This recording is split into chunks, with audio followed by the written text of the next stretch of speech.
Ketika uang menipis, ingin rasanya si Alice memiliki uang yang berserakan dan menumpuk. Namun, semua hanya khayalan semata, tapi ternyata bisa diwujudkan dengan bantuan Photoshop. Pertama, buka image uang di Photoshop. Setelah itu, seleksi bagian uang dengan menggunakan Rectangular Marquee Tools. Pilih Edit di menu bar dan klik Define Pattern.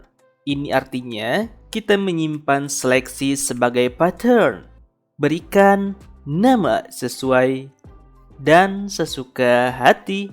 Buat lembaran kerja baru, di sini si Alice menggunakan ukuran dokumen A4. Setelah lembaran baru terbentuk, pilih kembali Edit di menu bar dan klik View. Pastikan di bagian konten memilih pattern dan di bagian custom pattern memilih uang yang kita seleksi. Centang skripnya dan pilih random wheel dan klik OK. Kita gunakan preset custom pada random wheel supaya bisa disesuaikan.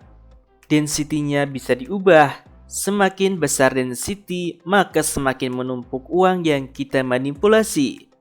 Sedangkan jika density-nya semakin rendah, maka semakin sedikit pula uang yang kita manipulasi. Scale factor juga bisa diubah. Semakin besar skala yang diberikan, maka semakin besar pula gambar yang dihasilkan. Begitupun sebaliknya. Jadi sesuaikan dengan imajinasi dan kebutuhan. Di sini, si Alice melakukan beberapa manipulasi eksperimental. Jadi kita bisa menyesuaikan segalanya.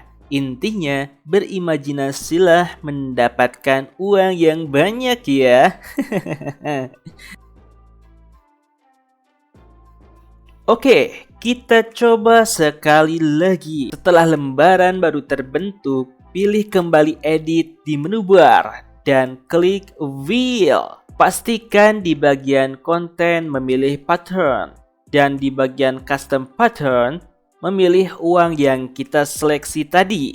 Centang skripnya dan pilih random wheel dan klik OK.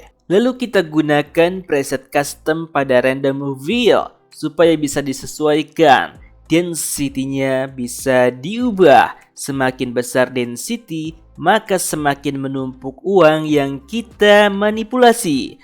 Sedangkan jika density-nya semakin rendah, maka semakin sedikit uang yang kita manipulasi. Scale factor juga bisa diubah. Semakin besar skala yang diberikan, maka semakin besar pula gambar yang dihasilkan. Begitupun sebaliknya. Tara! Uang si Alice pun menumpuk. Sampai jumpa di video berikutnya.